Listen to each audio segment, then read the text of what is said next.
అరే సురపంగ చందు, నువ్వు ఎన్ఎస్యుఐ యాదాద్రి ప్రధాన కార్యదర్శి ఉన్నవట.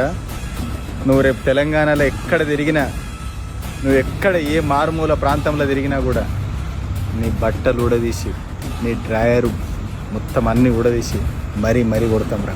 నువ్వు ఎక్కడ కనబడ్డా బిడ్డ, నువ్వు బాపు కేసీఆర్ బొమ్మని టచ్ చేసినావు బిడ్డ, నీకు నిద్ర లేని రాత్రులు ఏందో మేము చూపెడతాంరా.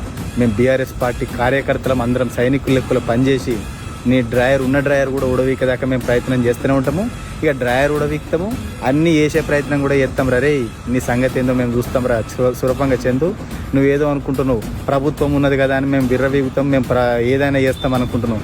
ప్రభుత్వం ఉన్నది నీకు 4 ఏళ్ళే, ఆ 4 ఏళ్ళు ఉంటుందో పోతుందో కూడా డౌటే.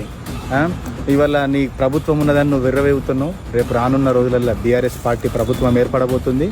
రేపు నిన్ను ఊరూరు కేసీఆర్ బొమ్మను ముడితే ఎట్లుంటుందో ఊరూరు